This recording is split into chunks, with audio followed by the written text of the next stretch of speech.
I fixed 3 transmissions, kissed my mother's cheek, and laughed until my ribs hurt. All before my sister's phone call shattered everything I thought I knew about love. That Sunday started like every other Sunday for the past 38 years of my life. The Benedetto house in Parma smelled like marinara and garlic bread. My Uncle Sal was screaming about the Browns' defensive line. And somewhere in the chaos, my cousin's kids were chasing each other with wooden spoons they'd stolen from the kitchen. This was home. This was family. "Antonio!" My mother's voice cut through the noise like a knife through warm butter. "Help your grandmother to the table." I was already moving before she finished the sentence. Nonna Lucia was 92 years old and still insisted on making the trip from Rocky River every Sunday. Her hands shook when she gripped my arm, but her eyes were sharp as ever. "You're getting gray," she said in Italian, poking at my temple. "Only because you worry me, Nonna." She laughed. That raspy sound that always reminded me of my childhood, of sitting in her kitchen learning to make gnocchi while Grandpa Joe argued politics with the television. "Worry? I'll outlive all of you." I believed her. The table was a battlefield of plates, wine glasses, and elbows. My brother Dom sat at one end with his wife Teresa, their 3 kids wedged between them like little peacekeepers. Polly was across from me, already on his second helping of braciole, and my sisters Gina and Maria flanked our mother like loyal soldiers. 23 people crammed around a table meant for 12. Perfect chaos. "So there I am," I was saying, the whole table leaning in, covered head to toe in transmission fluid, and this guy in a $3,000 suit, starts lecturing me about automotive repair. "What did you do?" my brother-in-law Mike asked, already grinning.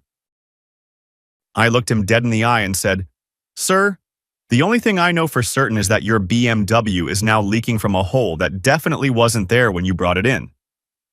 I paused for effect. Then I handed him the piece of his exhaust system that fell off when I touched it. The table erupted. Dom was laughing so hard he nearly choked on his wine. Maria had tears running down her face. Even my mother, who'd heard every story I'd ever told at least 3 times, was shaking her head with that smile she only gave when she was genuinely amused. "Where's Danielle?" Ma asked suddenly, and the question landed like a dropped plate. I shrugged, reaching for more bread. "Working. Quarter end close at the firm. You know how it is." Across the table, I caught Gina and Maria exchanging a look. That particular look sisters give when they're thinking something they won't say out loud. I filed it away, didn't examine it too closely. "She's been working a lot lately," Ma said. Her lips pursed slightly, the Italian mother's equivalent of a warning shot. "It's busy season," I kept my voice light. "Partnership's coming up. She's putting in the hours." Ma didn't say anything else. She just patted my hand and passed me the Parmesan, but I could feel the weight of everything she wasn't saying pressing against my shoulders like a physical thing. Later, I helped wash dishes while the men migrated to the living room for football. The women clustered around the kitchen table with espresso and biscotti, their conversation dropping to that low conspiratorial register that meant they were discussing something important. "Tony's too good for her," I heard my Aunt Rita say. "I've always said it." "Rita," my mother warned. "What?" "It's true. That woman looks at our family like we're something she stepped in." I dried a plate louder than necessary, and the conversation shifted to Cousin Angela's upcoming wedding. But the words stuck with me, a splinter I couldn't quite dig out. The call came at 2:47 p.m. on Monday. I know the exact time because I was under a Honda Accord, fighting with a stripped bolt that had no business being that stubborn, and I remember thinking I should break for coffee. The Rolling Stones were playing on the shop radio. Paint It Black, which would later feel sickeningly appropriate. My phone buzzed against the concrete floor. I slid out from under the car, wiping my hands on a rag that was probably making them dirtier. Gina's name glowed on the screen. "What did you break now, Gina?" She was crying. Not the frustrated tears when her kids drove her crazy or the angry tears when her husband forgot their anniversary. These were different. These were the tears that meant something fundamental had broken. Tony, her voice cracked. Tony, you need to… I'm so sorry, I didn't want to… Oh God, Tony. The world tilted. My blood went cold, and I was already moving toward the bay door, away from Dom and Polly and their curious looks. Gina, what happened? Is it Ma? It's Danielle. For one horrifying second, I thought my wife was dead. I thought Gina was calling to tell me there'd been an accident, and I felt the ground open up beneath me like it was ready to swallow me whole. Tony, I saw her. I saw her with someone. A shuddering breath. They were… Tony, I took a video. I had to. I'm so sorry. The ground didn't swallow me. Something worse happened. It stayed solid, and I had to keep standing on it. Send it to me. Tony, send it. My hands were shaking when I opened the attachment. I don't know what I expected. Maybe some mistake, some misunderstanding, something that would make sense once I saw it with my own eyes. The video was 37 seconds long, crystal clear. Beechwood Place Mall, the outdoor section near the fountains. And there was my wife, in the blue dress I'd bought her for our anniversary, holding hands with a man in a gray suit. They stopped walking. She laughed at something he said, and the sound cut through my phone's speaker like a blade. I hadn't heard her laugh like that in months, maybe years. It was light and free and completely genuine, and it wasn't meant for me. The man leaned in. They kissed. Not a quick peck, not the kind of kiss you give a friend. This was intimate. Familiar. This was the kiss of two people who had done this 1,000 times before. She touched his face afterward. Gentle. Tender. The way she used to touch mine when we first started dating, back when every moment together felt like a gift. I watched it 3 times. Around me, the world kept moving. Cars passed on the street. A dog barked somewhere. Dom called my name from inside the shop, wondering where I'd gone. I couldn't hear any of it. I couldn't hear anything except my own heartbeat, pounding so hard I thought my chest might crack open. The 4th time I watched it, I noticed the ring on his finger.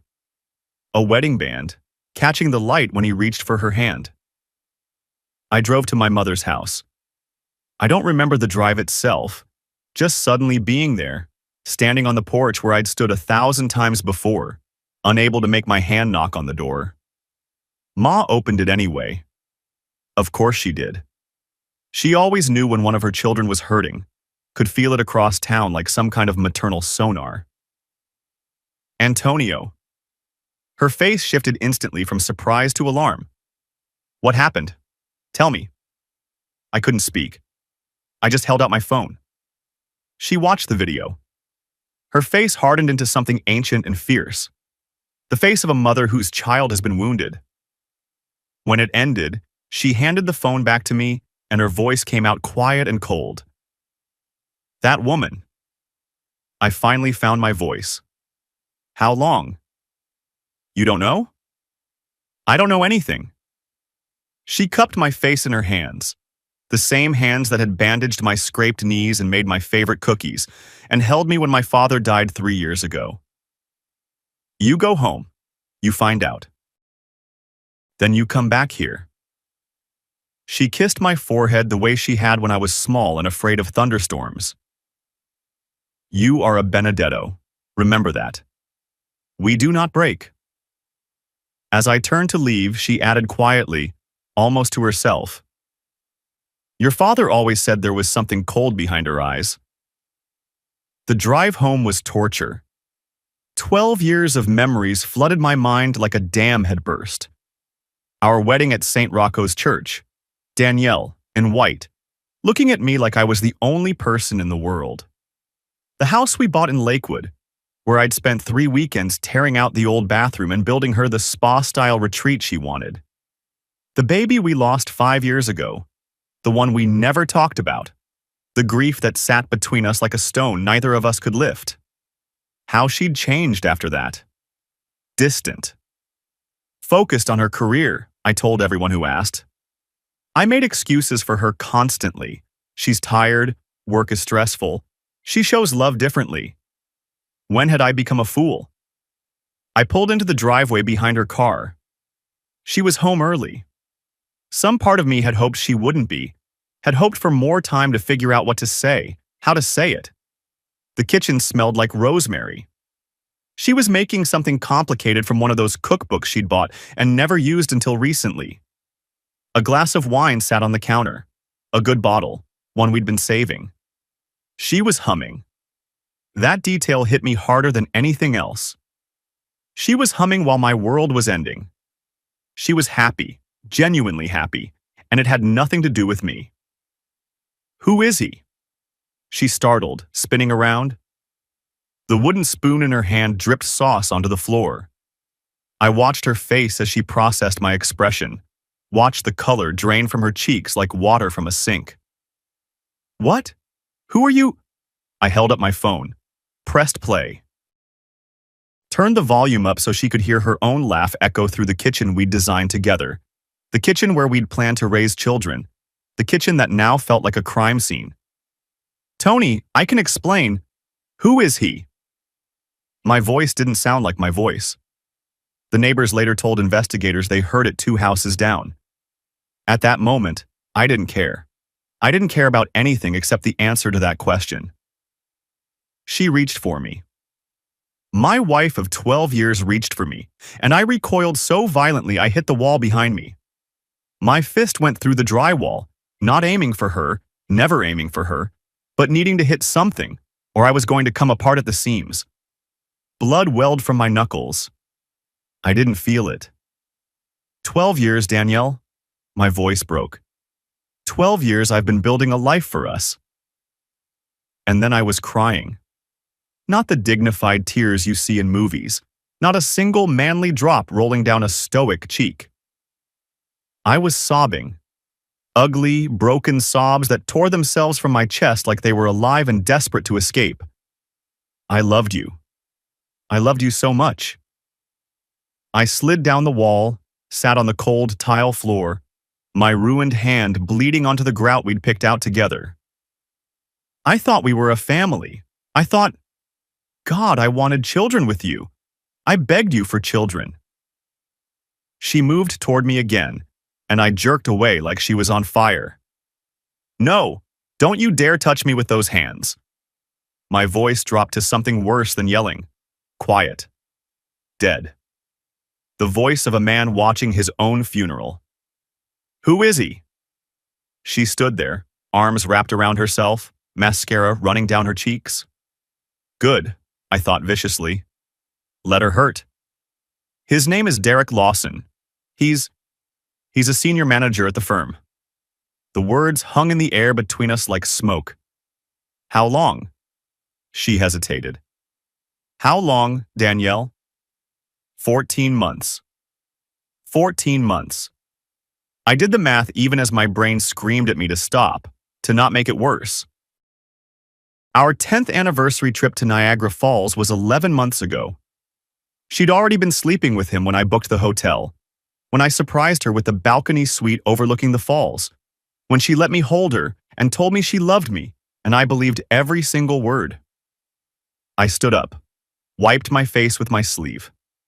The blood from my hand left a streak across my jaw, but I didn't care. I want you out by tomorrow night. Stay with your boyfriend. Tony, this is my house, too. Then I'll leave. But Danielle? I grabbed my keys from the counter, leaving bloody fingerprints on the marble. This marriage is over. You killed it. I walked out. I didn't look back. Within 2 hours of arriving at my mother's house, the entire family had assembled. That's how Benedetto's worked. Someone was hurting, so we showed up. No questions asked, no RSVPs required. Dom and Polly arrived first, still in their work clothes from the shop. Gina came with red-rimmed eyes, still carrying the guilt of being the messenger. Maria drove from Cleveland Heights with her husband in tow, and Uncle Sal materialized like he'd been waiting for exactly this moment. Ma made coffee. Lots of coffee. "I'll kill him," Polly said. He was pacing the living room, unable to sit still. "Just give me a name and an address. That's all I need." "No." I was sitting in my father's old armchair, the one nobody had touched since he died. It felt right to be there now. "We do this right. We do this legal. I'm not going to jail for her." Maria, always the practical one, was already taking notes on her phone. "First thing tomorrow, you call a lawyer. Not just any lawyer, the best divorce attorney in the city." Dom nodded. "Angela Wright. She handled Vinnie Caruso's divorce. Got him the house, the business, everything." "I'll call her in the morning," I said. Uncle Sal cleared his throat. He was 72 years old, retired from 40 years at the Ford plant, and he'd been married to Aunt Rita for 50 years. When he spoke, we listened. The community needs to know. They'll hear it from us or they'll hear rumors. Better they hear truth. I opened my mouth to argue, to say something about privacy, about dignity, but Gina cut me off. "Tony." Her voice was shaking again. "There's something else. In the video. I didn't want to say it, but he was wearing a wedding ring." The room went silent. "I looked him up," she continued. "Derek Lawson. He has a wife, 3 kids. They live in Rocky River." For a long moment, nobody spoke. Then the room erupted. Later, after everyone had left, I sat at Dom's kitchen table with my laptop open. His wife had bandaged my hand and forced me to eat leftover lasagna I couldn't taste. The kids were asleep upstairs. The house was quiet except for the hum of the refrigerator. I looked up Derek Lawson. LinkedIn showed me a polished headshot. Square jaw, confident smile, the kind of face that belonged on a financial services billboard. Senior manager at Mitchell and Associates Accounting. Harvard MBA. Member of several professional organizations. His profile radiated success. Facebook was worse. His profile was public, and I scrolled through it like picking at a scab. Happy family photos with his wife Ashley, blonde, pretty, smiling at the camera with complete trust. 3 kids, 8, 6, and 4. Christmas morning in matching pajamas. Soccer games with orange slices at halftime. Disney World with Mickey ears and exhausted, happy faces. This man had everything I wanted. He had the wife, the kids, the life I'd spent 12 years trying to build. And it wasn't enough for him. It was never going to be enough. I thought about Ashley Lawson, asleep in her bed 3 suburbs away, completely unaware that her whole world was built on a lie. She deserved to know. But not yet. First, I needed to protect myself. Angela Wright's office was on the 42nd floor of a downtown Cleveland high-rise. Floor-to-ceiling windows looked out over Lake Erie, and everything, the furniture, the art, the receptionist desk, screamed money and power. She was 55 years old, silver-haired, and her handshake could crack walnuts. Former prosecutor turned family law specialist with a reputation for being ruthless but fair. "Mr. Benedetto," she gestured to the leather chair across from her desk. "Tell me everything." So I did. The video, the confrontation, the 14 months, the other man's wife and kids. I talked until my throat was dry, and she listened without interrupting, taking notes in handwriting I couldn't read. When I finished, she set down her pen. "Ohio is a no-fault divorce state, but infidelity can affect spousal support and property division. Do you own the home jointly?" I paid for it. My name, my down payment, my mortgage payments. She contributed some, but I have records. "Good. What about her income?" "She makes more than me, by a lot. She's been pushing for a partnership at the firm." Angela nodded. Then her expression shifted. Subtle, but I caught it. Mr. Benedetto, I need to ask you something, and I need you to be honest. Anything. Has your wife ever discussed your finances with unusual interest? Specifically, your business? I paused. Thought about it. Actually, yes. About 8 months ago, she suddenly wanted to help with the shop's books. Said we could save on accountant fees. I thought she was trying to be more involved. Angela's eyes narrowed. Did you give her access? No, my brother Dom handles the books. He said it was weird that she asked. That may have been very fortunate. She leaned forward. I'll explain why later. For now, I'm going to need a full financial disclosure from your business. I didn't fully understand what she was implying, but the cold weight in my stomach told me it was nothing good. On Wednesday, I wrote Ashley Lawson a letter. I sat at Dom's kitchen table for 2 hours, starting and stopping, crumpling paper and tossing it in the trash. How do you tell a stranger that her life is a lie? How do you destroy someone's world with kindness? In the end, I kept it simple. Mrs. Lawson, my name is Tony Benedetto.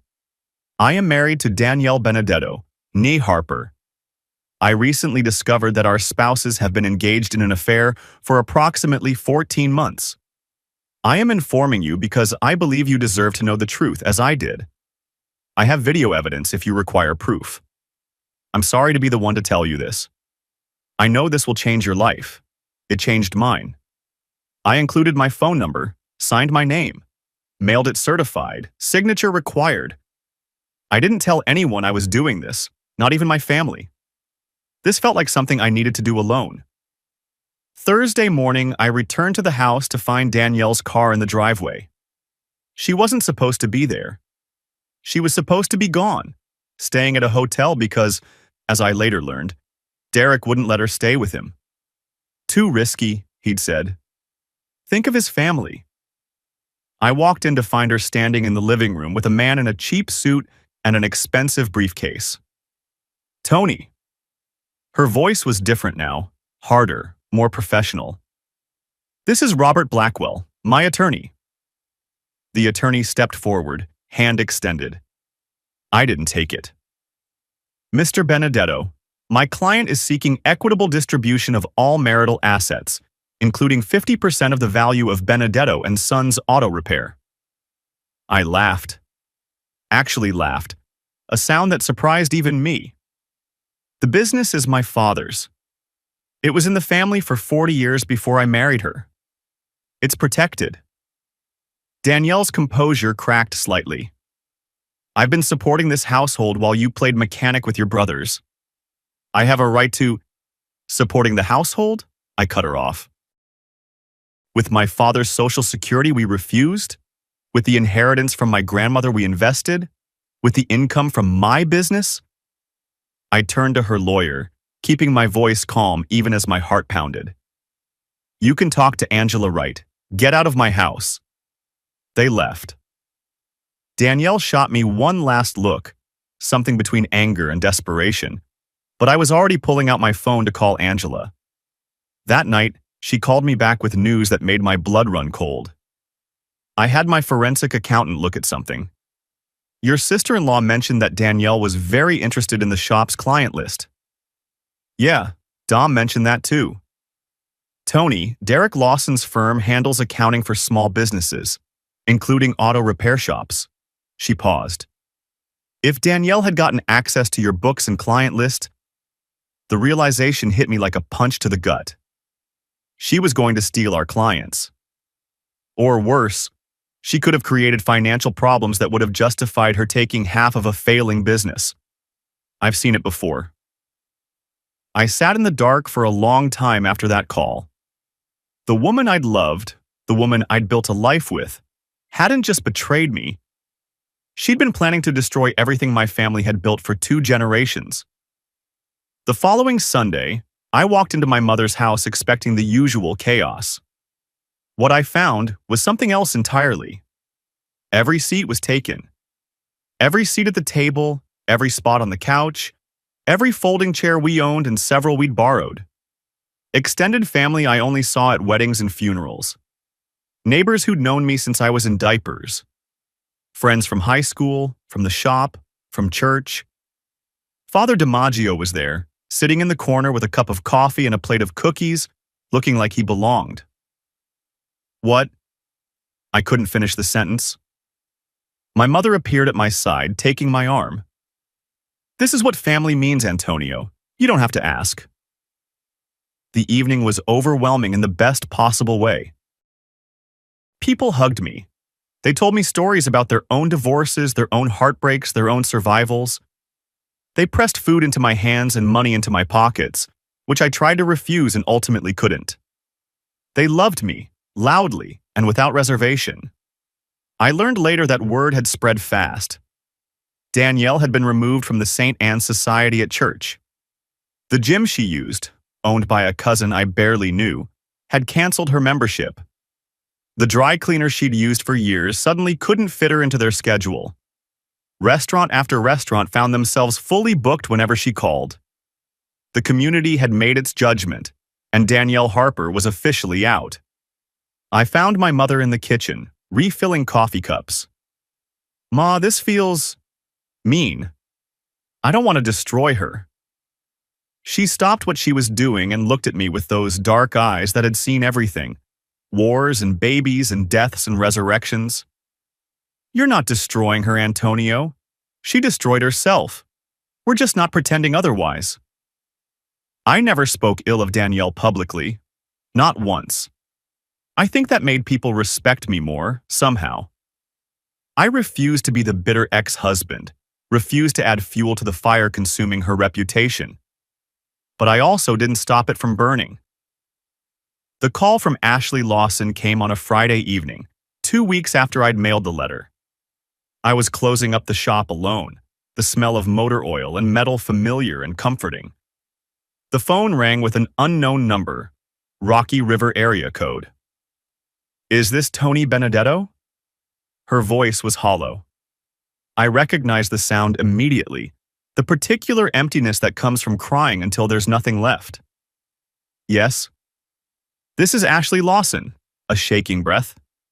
"I got your letter. I need to see the video." We met at a coffee shop in Westlake, neutral territory. She was younger than I expected, 36, blonde, with the kind of tired beauty that came from raising 3 kids while holding a household together. Her eyes were swollen and red. She watched the video on her phone while I sat across from her, hands wrapped around a coffee I couldn't drink. I watched her face as she saw her husband kiss my wife. Watched her grip tighten on the phone. Watched something fundamental shatter behind her eyes. When it ended, she set the phone down carefully like it might explode. "There's something you should know," she said. Her voice was too steady, the kind of calm that meant shock hadn't worn off yet. "Danielle isn't the first." "What?" "I found out last year that Derek had an affair with someone else, a woman from his gym. But he promised it was over. He went to therapy. I thought—" She broke down then, covering her face with her hands. "I have 3 children. I believed him. I didn't gloat. I didn't say, 'I told you so' to a woman I'd never met, who'd done nothing wrong except trust her husband. I just handed her a napkin from the dispenser. I'm sorry. I really am. Nobody deserves this." "What are you going to do?" she asked.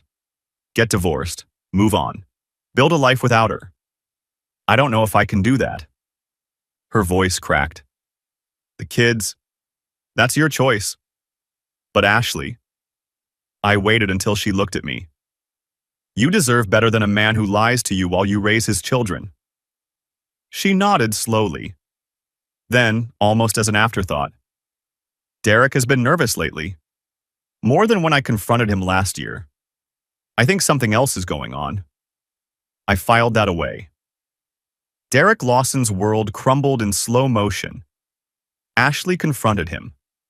From what I heard later, through the grapevine of mutual connections that exists in any metropolitan area, it was ugly. She kicked him out. He tried to blame Danielle. "She pursued me," he reportedly said, as if that absolved him of anything. It didn't. At the office, word got out. I genuinely don't know how. I never said anything, and I doubt Ashley did either. Maybe someone saw them together. Maybe Derek confessed to a friend who wasn't really a friend. These things have a way of surfacing. The HR investigation at Mitchell & Associates started as a routine matter. Derek's affair with a subordinate, Danielle was technically junior to him, violated company policy. Clear-cut. Easy. But investigations have a way of uncovering more than they're looking for. Derek had been using company time and resources for personal matters. Those client dinners on his expense reports, dates with Danielle, the conference in Chicago, a romantic getaway.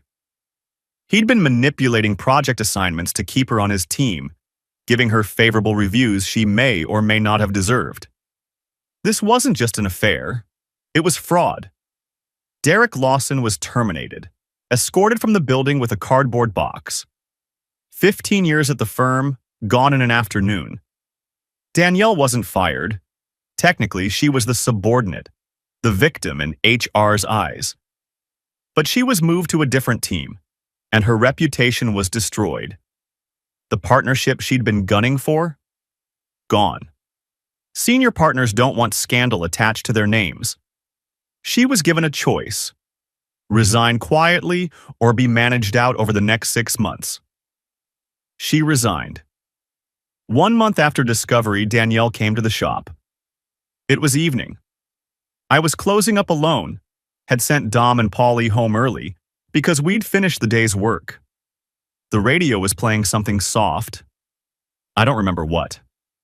The bay doors were down, and I was sweeping the floor when I heard the knock. She looked terrible. No makeup, which I'd never seen in 12 years of marriage. She'd lost weight. Too much. Too fast. Her eyes were red-rimmed and desperate.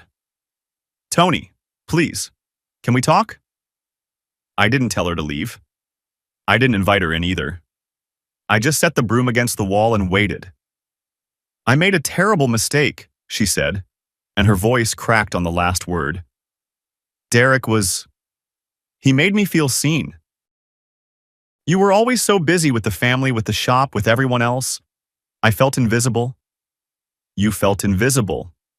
"Yes, I know it doesn't excuse—" "Danielle." My voice was quiet, tired. "Every Sunday dinner, I sat next to you.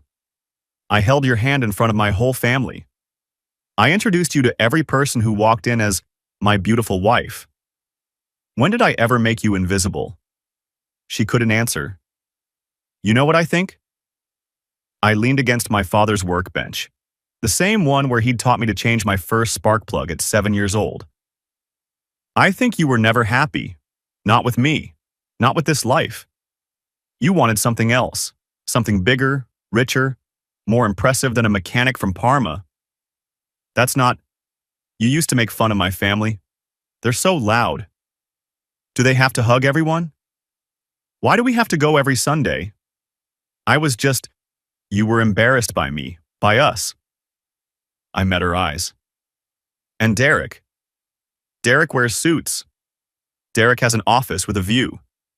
Derek was the upgrade." She was crying now, tears streaming down her face unchecked. "But here's the thing, Danielle. Derek threw you away the second it got hard. You know who didn't throw you away when things got hard? Me. After the miscarriage. When your father died. When you got passed over for promotion the first time. I was there, every single time. Tony, please." I pushed off the workbench. "I'm not forgiving you. Not because I'm angry. I'll let go of the anger eventually. But because forgiveness means trust, and I will never trust you again. We're done." I walked past her, through the side door that led to the parking lot. She stayed in the shop crying, and I didn't look back. I went to my mother's house and ate leftover pasta at the kitchen table while she rubbed my shoulders and didn't say a word. The divorce proceedings dragged through the spring. Discovery was a brutal process. Every financial document, Every email, every text message pulled into the light and examined. Danielle's records showed she'd spent approximately $18,000 on the affair over 14 months. Spa trips, lingerie, a weekend getaway to Chicago that she'd told me was a work conference. My records were clean. I'd lived modestly, put money into the house and the business, saved for a future that would never come. The twist came when Angela's forensic accountant dug deeper into Derek's finances.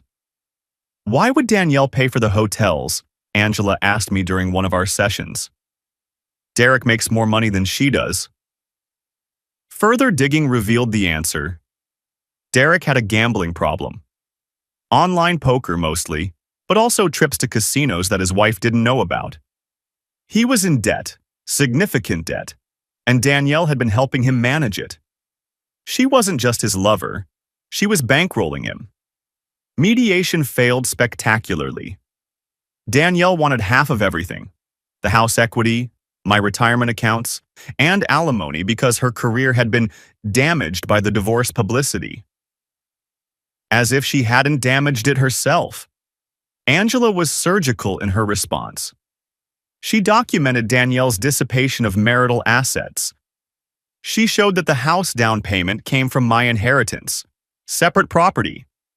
She proved that Danielle's career damage was entirely self-inflicted. At one point, Danielle slammed her hand on the table. "This isn't fair. I gave 12 years to this marriage." I looked at her across the conference room. "You gave 12 years and took 14 months. The math doesn't work in your favor." We were going to court. Before the trial, Derek Lawson reached out to my lawyer. He wanted to testify against Danielle. "Why would he do that?" Angela asked me. The answer was simple. Ashley was destroying him in their divorce, and he blamed Danielle for seducing him. He wanted revenge. I thought about it for a long time. Using Derek's testimony would probably help my case. It would make Danielle look worse, reveal more details, add weight to my side of the ledger. "No," I finally said. "I'm not going to win my divorce by using her other loser. Whatever Derek says, it makes us both look petty. I want to win on the facts." Angela smiled, the first real smile I'd seen from her. "That's the right call, and it's going to look very good to the judge." Trial day arrived on a Tuesday in late June. I wore a suit borrowed from my brother Dom. I didn't own one. It fit well enough, and Maria made me get a haircut the day before. I looked respectable. I looked like a man who'd been wronged but wasn't looking for sympathy. The courtroom was smaller than I expected. No jury, just the judge, a silver-haired woman named Patricia Kellerman who'd been on the bench for 30 years. She'd seen everything, according to Angela. Nothing surprised her anymore.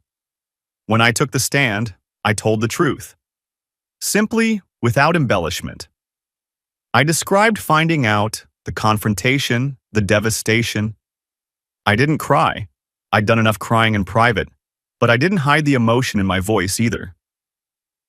"Mr. Benedetto," Angela asked, "what did you want from this marriage?" I thought about the question, about all the years, all the plans, all the dreams that had turned to ash. "A family," I said. "Kids, growing old together.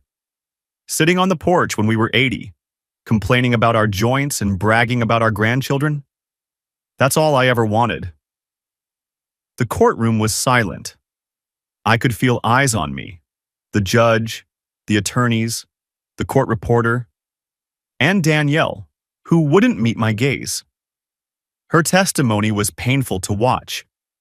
She tried to rehabilitate herself, painting me as emotionally unavailable, my family as suffocating and controlling, herself as trapped in a life she never wanted. Some of it might even have been true, in her mind. Angela's cross-examination was merciless. "Ms. Benedetto, you testified that you felt your husband was emotionally unavailable. Did he attend your father's funeral?" "Yes." "Did he drive 8 hours to be there when your father had his stroke?" "Yes." Did he take time off work to help you care for your father in his final months? Yes. Does that sound like emotional unavailability to you? No answer. You described his family as suffocating. Were you forced to attend family dinners? No, but there was pressure. Were you ever forbidden from pursuing your career? No. Did anyone in the Benedetto family ever treat you with anything other than warmth and inclusion? A long pause. No. No further questions. The judge ruled on a Thursday afternoon. I got the house, mostly. I had to pay Danielle a small buyout for her contributions, but it was manageable. Retirement accounts were split closer to 55-45 in my favor. No alimony. Danielle earned more than I did, and the judge noted her dissipation of marital assets in her written decision. Divorce final. 12 years, done. As the judge announced the final decree, I looked at Danielle for the first time in weeks. She looked back, and for a moment I saw the woman I'd married, young and hopeful and full of plans. Then the moment passed, and she was just a stranger I'd shared a decade with. There was no hatred in my eyes, just grief and finality. I nodded once. Then I turned and left with my family. The year of healing was harder than I expected. I moved back into the house. It felt empty. Too quiet after years of carefully maintained tension I hadn't recognized until it was gone. For the first few weeks, I just existed there, sleeping in the guest room because the master bedroom felt contaminated. Then I started to rebuild. I repainted every room, tore out the modern fixtures Danielle had insisted on, the sleek chrome handles, the minimalist light fixtures, the all-white bathroom that felt like a hospital. My mother brought over furniture from storage, a dining table that had belonged to my grandmother, a bookshelf my father had built when I was a baby, a faded rug that smelled like childhood. The house started to feel like home again. I went to therapy. Maria insisted, and I was too tired to argue. Italians don't do therapy, I joked at the first session. Dr. Patricia Walsh, a tiny woman with enormous glasses and a BS detector that could spot a lie from space, didn't smile. Italians who want to be emotionally healthy do therapy, Mr. Benedetto. She was right. I went every week for 6 months, then every other week, then once a month. I processed the anger, the betrayal, the grief of losing not just a marriage but the future I'd imagined. I learned words for things I'd felt my whole life but never named. It helped. Christina Russo walked back into my life at Sunday dinner, 8 months after my divorce was finalized. I didn't see her at first. I was in the kitchen, arguing with Paulie about whether the Browns had any chance of making the playoffs. They didn't, but hope springs eternal. Then I heard my mother's voice, higher than usual, full of warmth. "Christina! Look at you, Bella! Tony, come here!" I walked into the living room, and there she was. Christina Russo. We'd grown up on the same street, been in the same kindergarten class, had our first communion together at St. Rocco's. She'd had a massive crush on me in high school. Everyone knew except me, apparently. After college, she'd moved to Pittsburgh, became a nurse, got married to a guy named Brian, who turned out to have a worse relationship with alcohol than with his wife. She'd been divorced for 3 years. Now she was back in Cleveland, looking for a fresh start. Tony Benedetto. She grinned at me, and it was like no time had passed at all. "I heard you got gray. I heard you got divorced." "Yeah, well," she shrugged. "Turns out loving someone and being able to save them are two different things." I liked that she didn't sugarcoat it. I liked that she wasn't looking for pity. We talked for 2 hours, about our marriages, our families, the years we'd missed. She told me about Brian, the drinking, the promises, the final straw when he showed up to their nephew's birthday party barely able to stand. I told her about Danielle, the affair, the betrayal, the long road back to feeling like a person again. She didn't judge. She didn't offer platitudes. She just listened.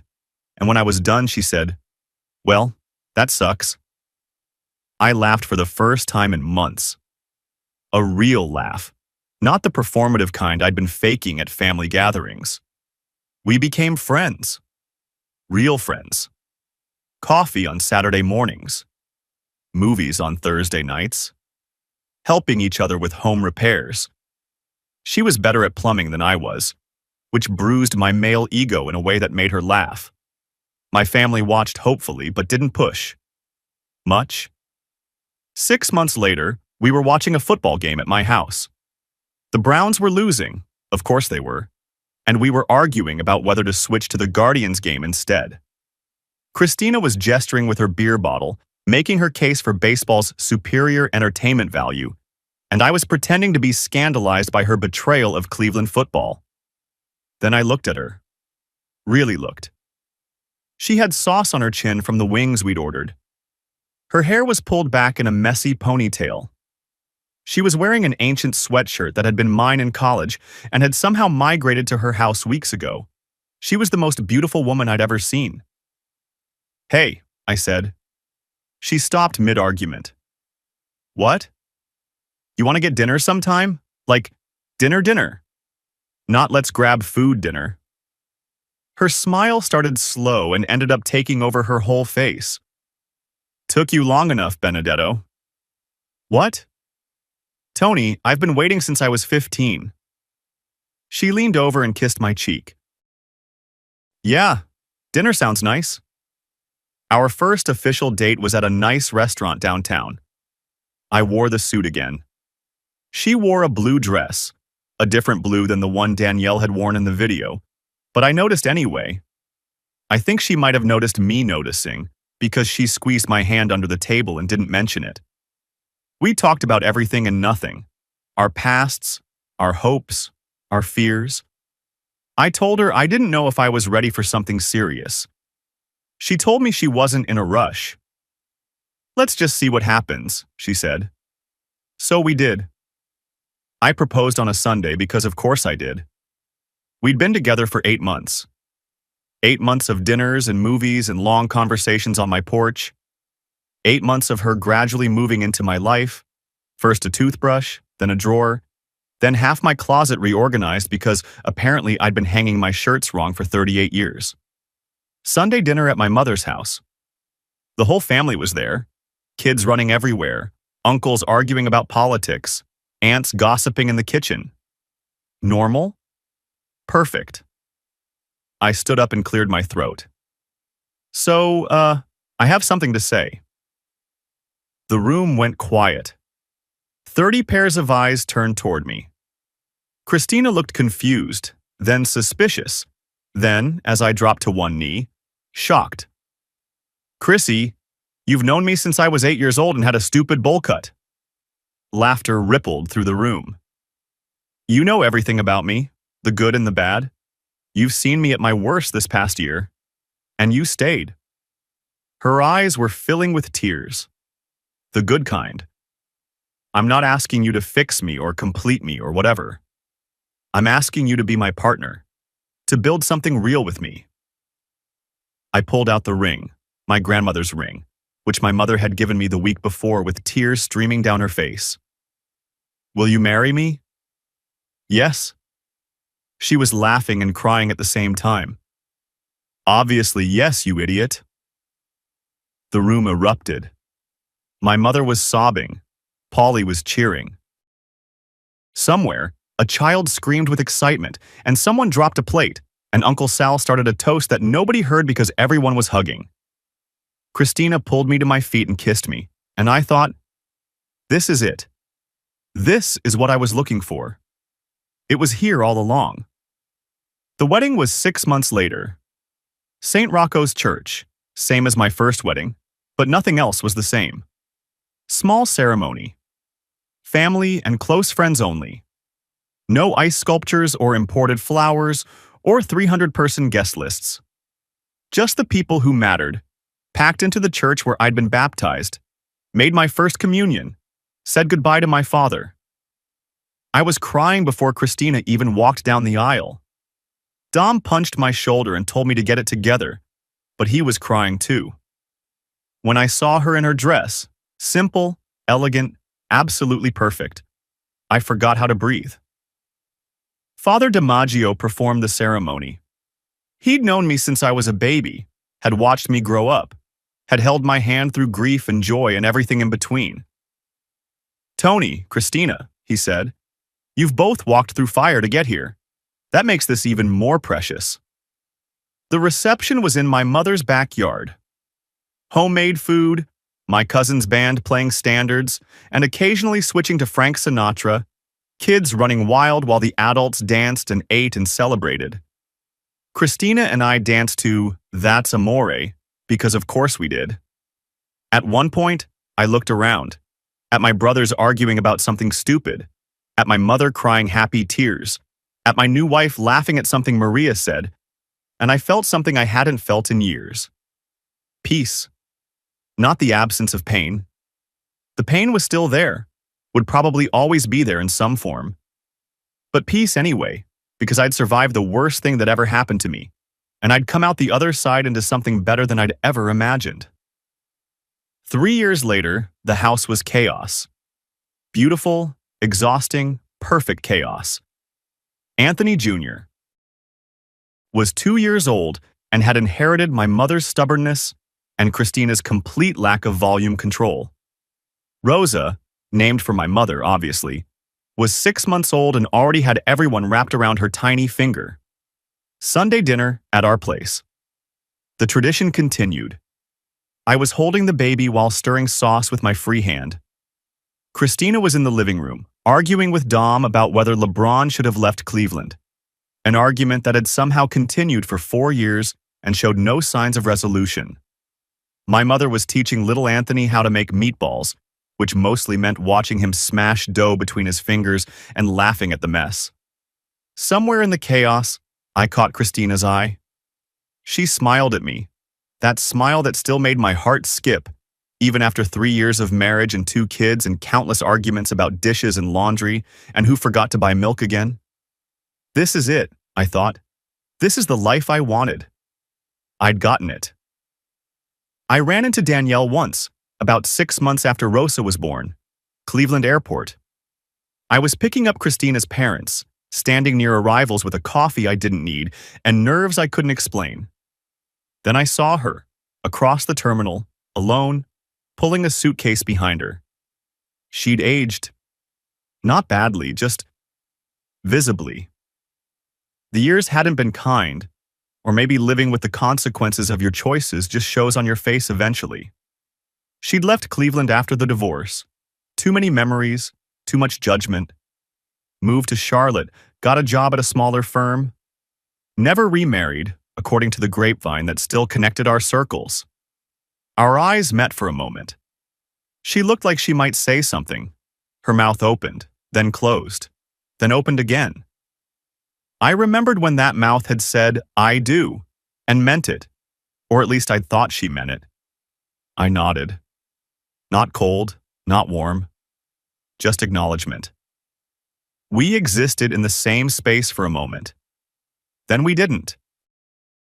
I turned and walked toward arrivals, where my father-in-law was already waving at me with the enthusiasm of a man who'd been stuck on a plane for 3 hours and desperately needed a bathroom. I didn't look back. That night, after the kids were asleep, Christina and I sat on the porch. The stars were out. Not as many as you'd see in the country, but enough. The neighborhood was quiet except for distant traffic and the occasional bark of someone's dog. Her head was on my shoulder, my arm around her waist. "Do you ever think about her?" she asked. Not jealous, not worried, just curious. I considered the question, really thought about it. "Sometimes," I said. Not with anger. More like, she's a chapter in a book I don't read anymore. That's healthy. Yeah, took a while to get there.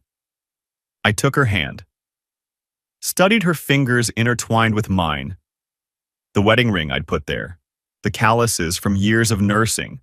The small scar from a kitchen accident our first month of living together. You know what I think about more? I said. What? How lucky I am. That I got a second chance. That I found you. She turned her head and kissed my shoulder through my shirt. We found each other, Benedetto. Yeah, we did. Inside, Rosa started crying. That particular wail that meant she needed changing, not feeding. A moment later, Anthony's voice drifted down the stairs. Daddy? Daddy, I want water. Christina laughed. Duty calls. I kissed her forehead, stood up, and went inside. Rosa was red-faced and furious in her crib. Anthony was sitting up in bed, looking at me with those big brown eyes that were exactly like my mother's. Hey, buddy. Water, huh? Yeah. And maybe a story? Maybe a short one. I changed Rosa's diaper while Anthony picked out a book. By the time I finished, Christina had appeared with a sippy cup and that look on her face. The tired, amused, hopelessly in love look that I'd fallen for 1,000 times. We read the story together, put Anthony back to bed, rocked Rosa until she fell asleep. Then we went back to the porch and the stars and each other. Life continued,